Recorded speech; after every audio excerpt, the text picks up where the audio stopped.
I completely relate to Chuckie Collects. This is the second segment of the 18th episode of the 6th season of Rugrats, and in this one, inspired by his father's own collecting, Chuckie decides to start a collection of his own. And it starts off really well. He collects these rocks and he has a lovely shelf display for them, but then he becomes very obsessed with the collection and looking after the collection, and he doesn't want anything to happen to the rocks, and he has a special moon-shaped rock, which I have to say is really lovely. And if you've ever collected anything, you'll know what it's like when you become, well, you may know what it's like when you become obsessed with your collection and it gets a little bit too extreme. And that's one of the reasons why I became a minimalist, because it's so much easier to just not collect anything. In theory, I have a same, well, I can't really tell you what Chuckie does without spoiling it, so I'll come back to that thought in a moment, actually. But I think it's a nice episode about not letting something become overpowering, not let something take over and ruin the joy. Because with Chuckie, he started to enjoy collecting, but eventually it became all consuming and he no longer enjoyed it.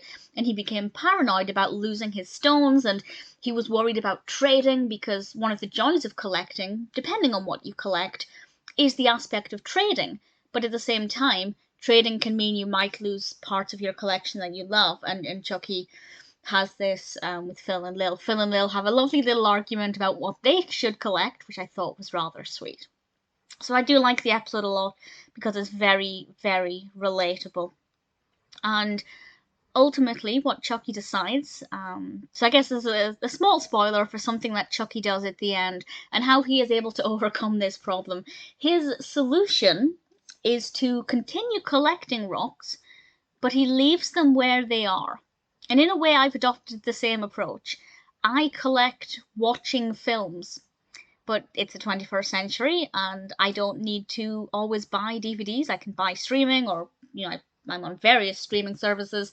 And I have the same approach as a minimalist. I can collect them by watching them, but then I don't own them. So I've got no anxiety at all about losing DVDs or things getting broken or lost. So I get the best of both worlds. I get the satisfaction of, working my way through, for example, Katharine Hepburn at the moment, but I'm not paranoid about losing her DVDs or not worried about, getting that one thing in my collection that I need. I only buy the DVDs if I can't get them on streaming.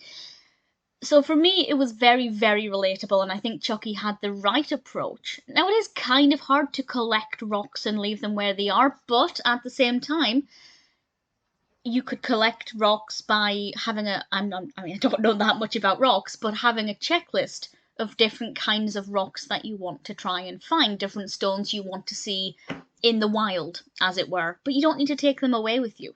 And I think that that's if you're like me and Chuckie, where you can't do it in moderation, and like us, you become all consumed by your collecting, I think Chuckie had a really sensible approach to it. So very, very, very relatable, really thoroughly enjoyed it. Chuckie's anxiety was too realistic, almost uncomfortably so, but also because I'm no longer in that obsessed with collections phase, I can enjoy the episode for what it is. Plus, I used to collect rocks. Not necessarily obsessively, actually, but I had like a small plastic tray with little different gemstones in it, and I don't know, I can't remember exactly, but I did used to have a small rock collection. I don't know if it really counts as a collection if you buy it as a pack of rocks, but never mind. Either way, Chuckie Collects is an episode that I really thoroughly enjoyed and absolutely relate to.